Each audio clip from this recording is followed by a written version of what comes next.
Trauma Therapist Podcast Plus listeners can listen to episodes early and ad-free right now. Become a Plus listener by going to Apple Podcasts, searching for the Trauma Therapist Podcast, and signing up today.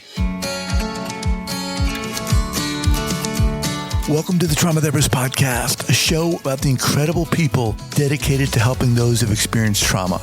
My name is Guy McPherson, and my mission is to raise the awareness of trauma and to inspire each of us to help those around us. You ready to do it? Yeah. All right, Joshua, here we go. So 5, 4, 3, 2, and 1. All right, folks, welcome back to the podcast. Thrilled to have back Joshua Cameron. Joshua, welcome back. Thank you so much. I really appreciate you holding space for me again. Awesome. So Joshua is a combat veteran who specializes in helping those who are caught in a life of chronic pain, whether that be emotional or physical. Helps them heal through the healing the spirit and following Taoist principles of inviting flow where there are blocks in our energy. He spent over 10 years in the medical field, from combat medic in the Army to pediatric medical research and data analysis at the University of Utah. Joshua, welcome back. So before we get going here, share with our listeners where you're from originally and where you are currently. So that's a great question. Born and raised in Salt Lake. At 19, I ended up joining the Army and, was abroad for, I was in the Army for about 4 years.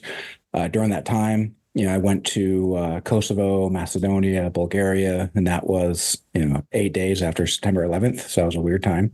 And then in January of 2003 is when we geared up to go to Kuwait and Iraq.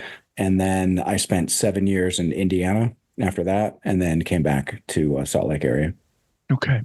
So for those people who maybe didn't catch the previous episode or the initial episode, bring us up to speed here. How did all this start for you? Give us the thumbnail sketch, and then we'll dive in.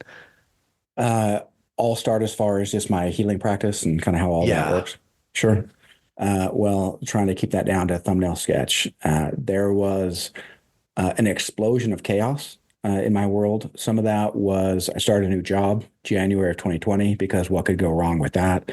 The job was, hey, we have no idea what we're doing. And this was the data analysis. We have no idea what we're doing, so we need somebody to come in and show us what we're doing wrong, because clearly we don't know what we're doing.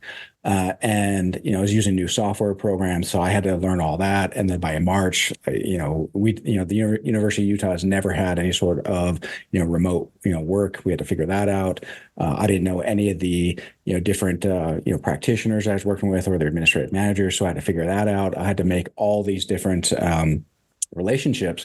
Well, at the same time, I was also separating from my wife, and I moved into I bought a condo that was like an old style apartment, and I had, somebody who was living below me who, I can't say for 100% a surety that he was a tweaker, but he acted very much like a tweaker, blasting his music at all times of the day, shaking my floor literally at 80 decibels. Couldn't get away from it for months and months and months. Nobody helped me out. And, as a combat veteran, I'm sure you can imagine just how vulgar that is. So I've got, this chaos that's threatening my mental health. I've got the chaos of trying to, sustain my livelihood, this new job, and then, COVID happening. I came from research. And, any credible researcher would say, well, I don't know whether my research is safe and effective. Let's look at the data.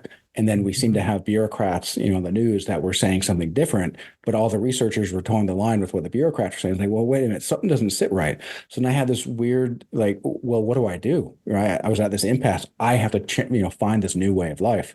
And Jordan Peterson came into my life, and he secularized the Bible for me. Well, mainly Genesis. And I was like, I've never heard biblical wisdom put in this way. So with that said, is there room for God, this God, right, that he's talking about? Is there room for God in my life? And that changed everything. I started having mentors coming into my life that then started giving me glimpses of, okay, well, this is the next step to take. Okay, this is the next step to take. Well, here's a path to walk. And as you walk the path, okay, well, here's the next step to take. And that's, in a nutshell, how it happened. It's just extreme chaos that shook the cracked foundation that I was standing upon, because I had a foundation built of bitter political, angst, and that had to crumble so I could become a new person. So for those who aren't familiar, Jordan Peterson is a popular speaker, thought leader.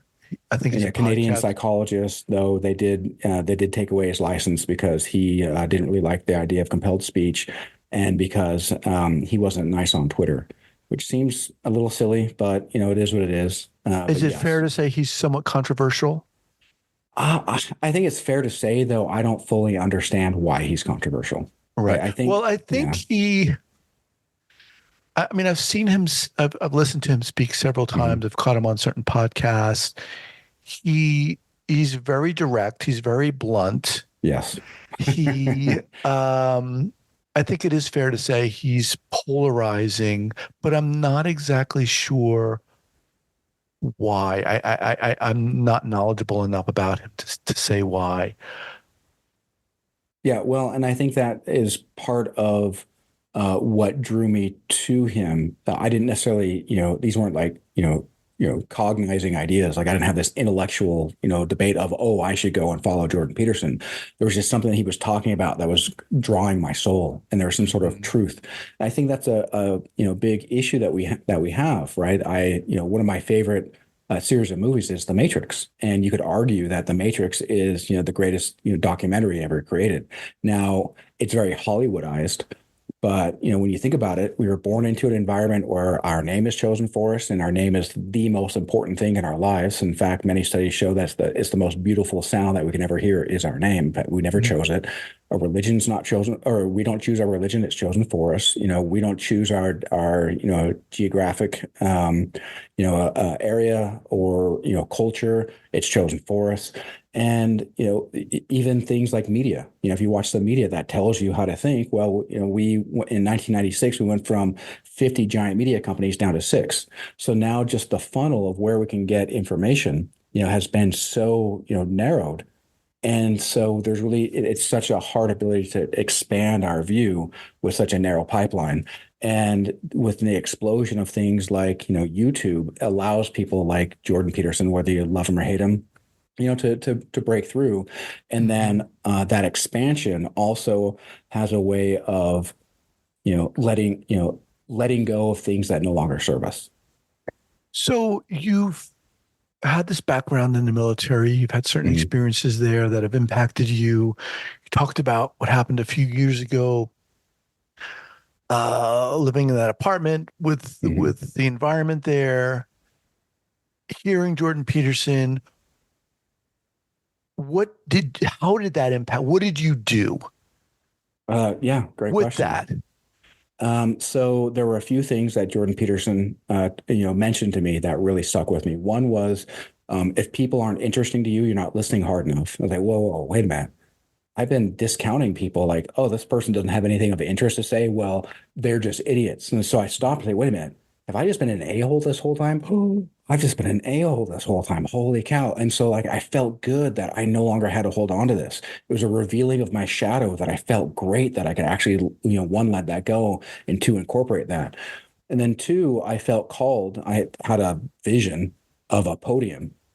By that vision, I knew I had to go speak at an LDS church. I had no idea how I was supposed to do that. I was just supposed to go to the bishop and say, "Hey, bro, got a vision from heaven. You got to move aside. It's time for me to speak." Um, well, I figured out that the first Sunday of every month, it's what they call fast and testimonial meeting, where anybody, does not matter whether you're a member or not, anybody in the congregation can go up and, for 5 minutes, share their testimony. And so I started doing that.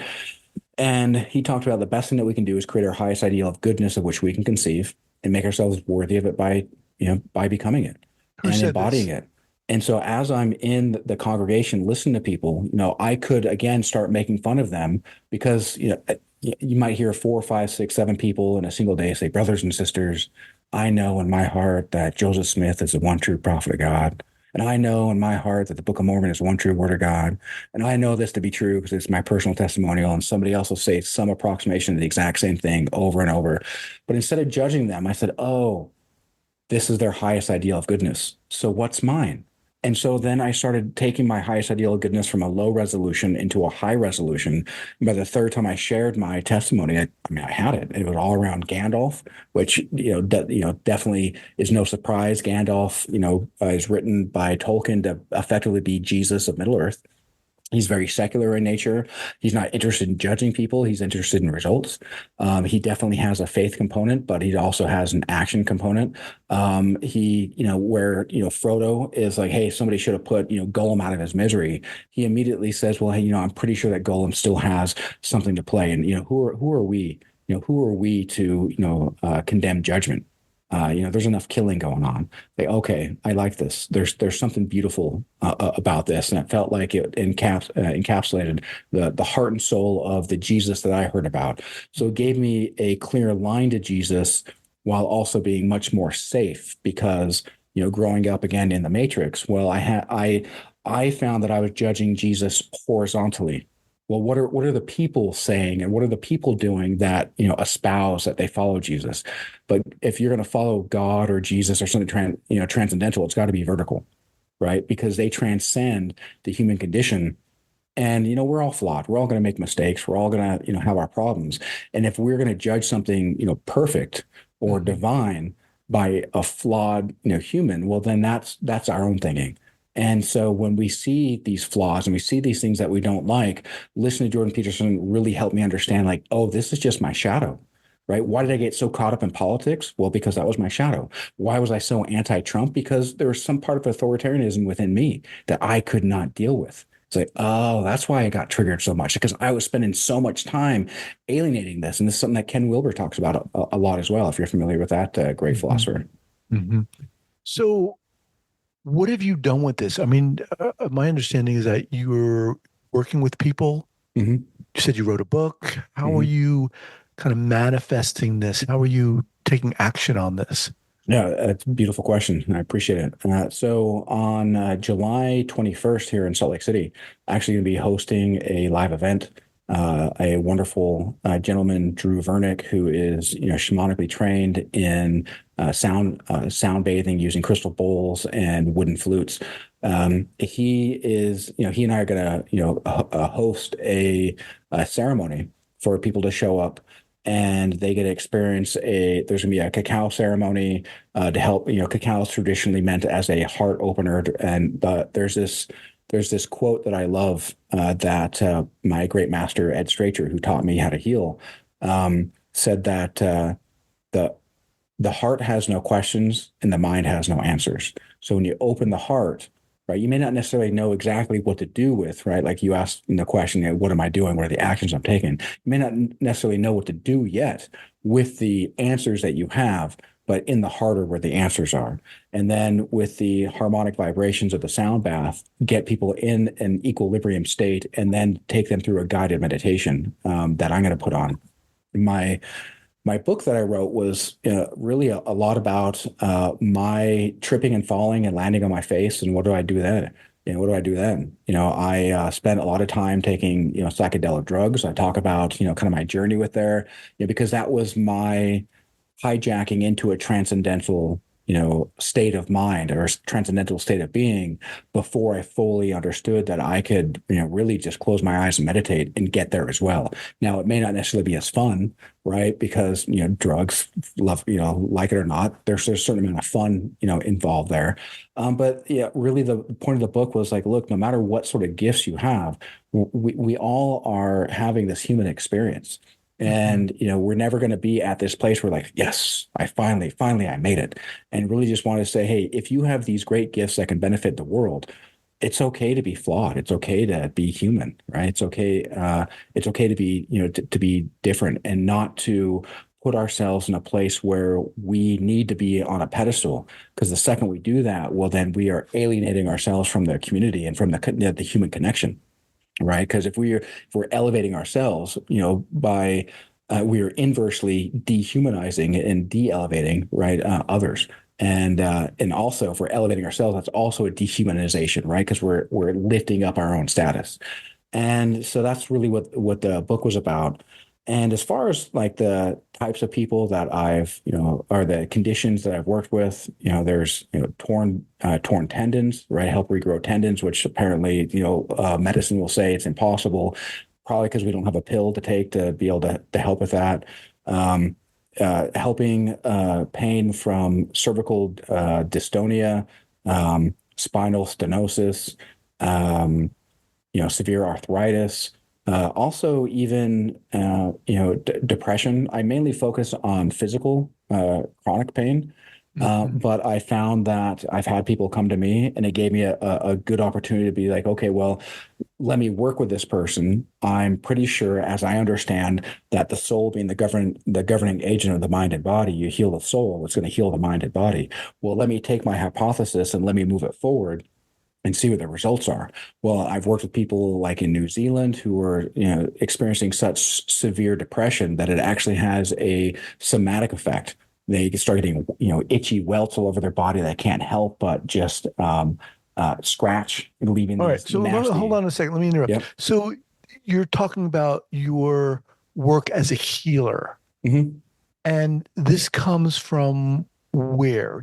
Were you just born a healer? Did you go to school? Did you study under some shaman? Where does this come from? Great question. So, the first part where was I born with it? Well, you could say yes, because as Jesus said, right, even the least amongst you can do, as great and greater things, right? So, it really just comes down to, are you listening to the truth within your heart, right? Anybody who is healed, one, Jesus didn't heal anyone who didn't ask for it. But two, he didn't go, huzzah, look at me, I'm the man, I healed you. He said, by your faith you were healed. And so, as in this chaotic time, so Jordan Peterson then led me to Sadhguru. And, so here's this Indian mystic. I never would have thought I'd be listening to an Indian mystic. And so this Indian mystic and really listening to him then introduced me to Peter Sage. Okay, so instead of just Indian mysticism, so then how do I get it even more practical? Well, and then here's Peter Sage, who back in like 2003 was like the youngest, Tony Robbins instructor, and he is big on this, transcendental journey of helping people find their mission in life, and then also what to do about that. Hmm. And through Peter is how I met Ed Stracher, and by working with Ed, I mean, when he took us through, and we met for, I think the training ended up being about 3 months overall. But when we first started working together, the first day, right? He was taking us through, within like an hour and a half. He actually brought in live participants to show us that we could do what he says that we can do. And I had a lady who had, she said that she had libido issues. I was in no strange place because she didn't have her camera on. And so I couldn't even see her respond. So I had to elicit information, just asking, talking to her afterwards. But I took her through like a 5 minute micro meditation. And she told me that she literally felt where her ovaries were, that she could actually feel something flicking it, as if the energy there, was stagnant and not flowing, and something was almost like kicking it, trying to get it to flow. I was like, well, holy crap, that's incredible. And whether it's like the placebo effect, well, who cares, right? Like Andrew Weil says, right? Well, placebo effect. Well, why aren't we chasing the placebo effect? Because obviously there's something real there. Obviously, our brain is able to take something and alchemize it into something real. So why aren't we chasing that? And yeah, so he convinced me. Ed Stracher convinced me just the reality of this. And then when you take a step back and you understand that, our eyes can only perceive less than 1/2 of 1% of the entire electromagnetic spectrum. So what's out there, right? Cosmically, we're blind. And so for us to walk around and say, well, seeing is believing, there's a certain absurdity to that. Hmm. So, you said you made a reference to the Bible saying that, well, the least among us can Mm-hmm. do the greatest. I'm not so, I think the least among us oftentimes don't believe that they can do that, Sure. right? But obviously, you have this belief and this sense and this feeling that you can heal. Was that there, for example, when you were in the military? Oh, no, not at all. That's such a great question, though. I was an angry teenager with a chip on my shoulder that was so big I couldn't see past it. And so it took a long time for me to really get over that. And working with Ed really helped me dissolve a lot of that. I mean, Jordan Peterson really started putting big chunks in that foundation, of that Tower of Babel of like this hatred is, all there is, and this angst and this anger at the world is all there is. And Ed really helped me dissolve that. Peter really helped me give me practical Now his name examples. is Ed Stracher. Yeah, Strachar. How did he help you do that? Just by one, teaching me, and then two, giving me the certainty, right? Jesus said, by your faith, you are healed. Okay, well, how does the placebo effect work? The placebo effect doesn't work if I don't believe and I just take a sugar pill. The placebo effect works because you've got somebody who is in a position of authority that says, hey, if you take this, this very well may actually save your life. Right. Or it might heal you, or whatever, whatever they tell you, right? Because it certainly isn't what I do, certainly isn't practicing medicine, but they take it and then their mind makes it real. And so what I do is I effectively, heal the soul, which sounds weird, and I then guide people. I guide people to then accept that, right? They still have to do their part because if they don't have the faith that they aren't actually accepting the healing, they're not going to heal. But I can't kick down their door and put that their arm in some sort of arm bar and start punching in the kidneys and telling them you're going to heal whether you like it or not, right? It's they have to do their part and they have to want it, and they also have to petition and ask. Because if they don't want it, well, they're not going to heal, right? Because there's nothing in it for them. And even if they don't believe, if they have that true desire that they want, well, then I can give them the certainty, right? And that's what happened with the apostles. Whether you believe the Bible the way it's written or not, which I certainly don't, I think it's a wonderful allegory of metaphors. But being around somebody, the guru who has that much certainty, can absolutely change your life, and that's really what he did. So in terms of the healing that you are doing, what specifically are you doing? Well, exactly that.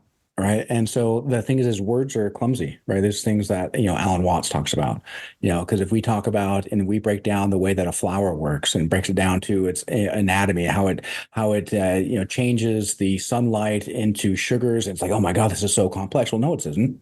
It's only complex when we really start thinking about it. And so effectively what I do is I get people out of their head, right? Lao Tzu, the great, master who wrote the Tao Te Ching, is quoted saying that when the mind is still, the universe surrenders it, surrenders itself. And, or rather, the universe surrenders to the still mind. And so my job is to get your mind still, and as I'm taking you down, deep into a meditation, I can tune in and be like, hey, Guy, your mind's on 3%, which isn't bad, but zero's better. Allow your mind to go more still than it ever has before so you don't block yourself. And then I guide you to also open your heart, sometimes through smiling, sometimes through jokes. Ed is really good at naughty jokes. And, just because that when you're smiling and you're laughing, your mind's not on, your mind's not active because you're just in the moment and you're present.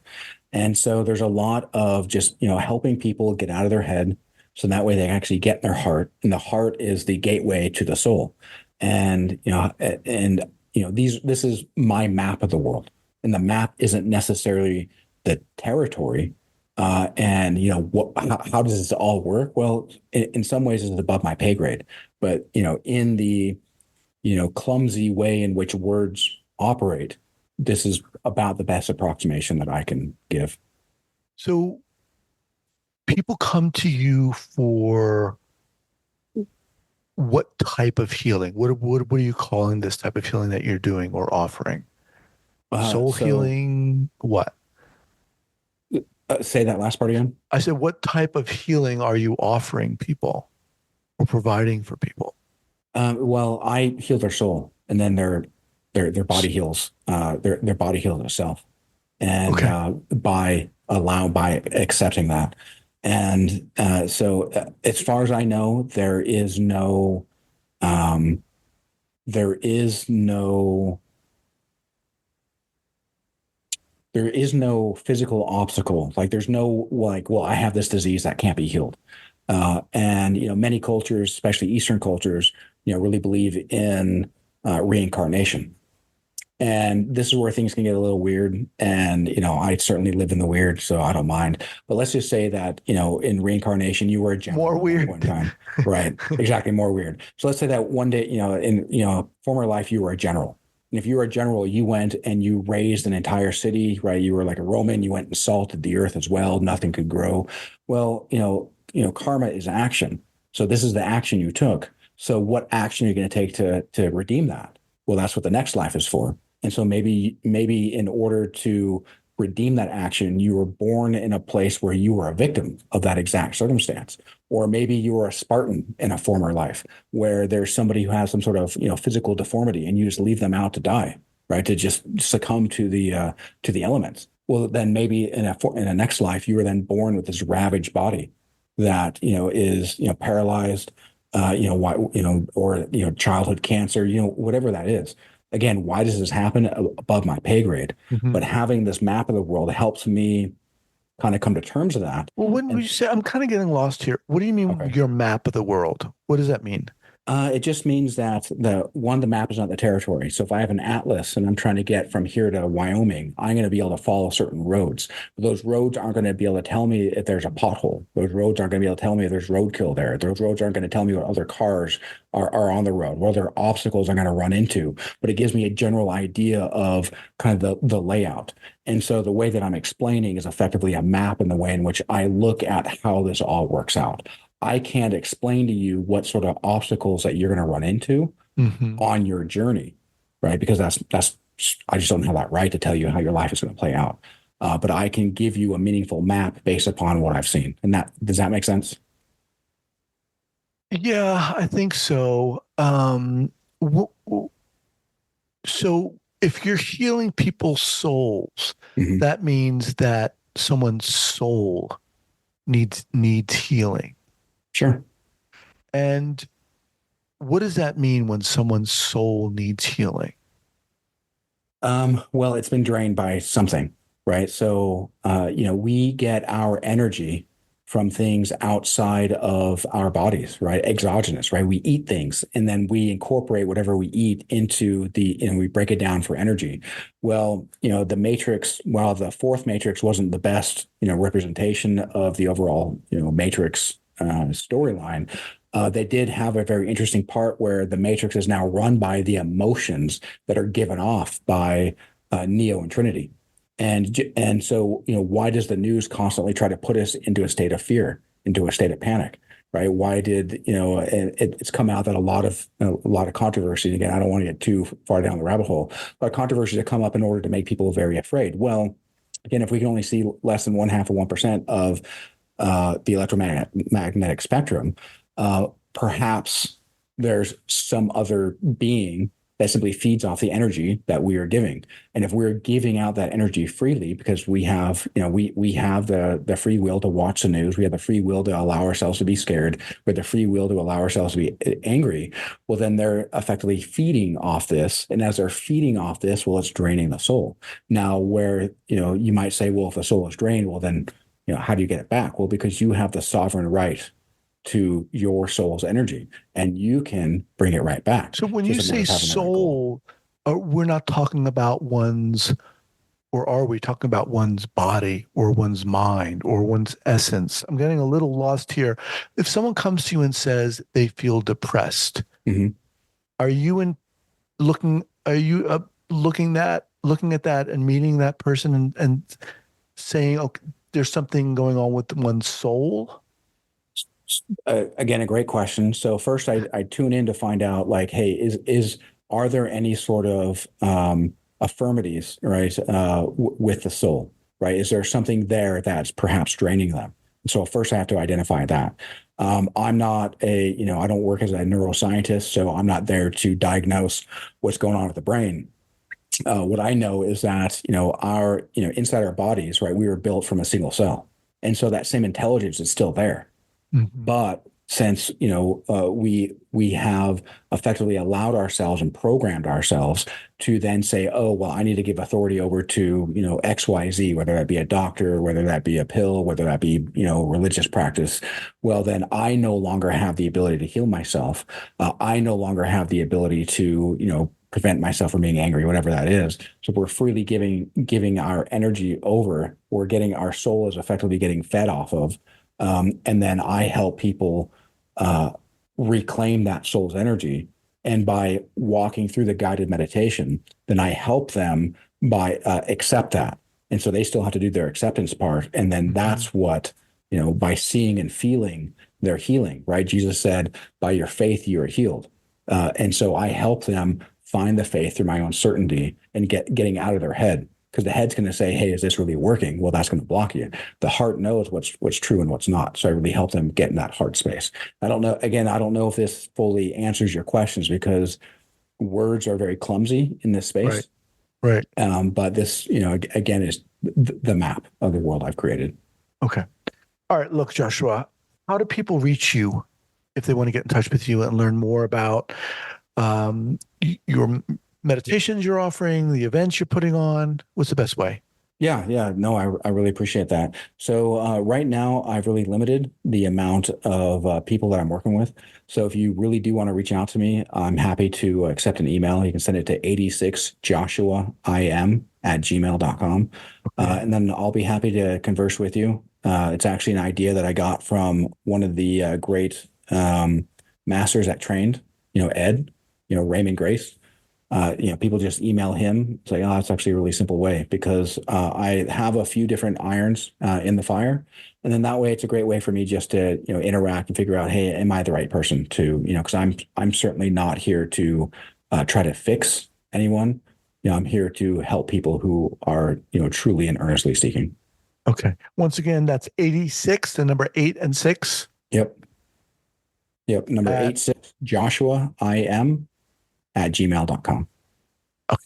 At Gmail. And I'll have that listed here at the show notes page at the traumatherapistpodcast.com. Joshua, as always, very informative, very inspiring. And I got to say, it took me outside of my certainly knowledge base, but you kind of mentioned a lot of interesting people, which we'll also have linked up here. Appreciate you being on. Thank you so much. Appreciate you holding the space and allowing me to speak. And I hope I didn't do too much of a flyby for people. All right, man. Take care. Thanks.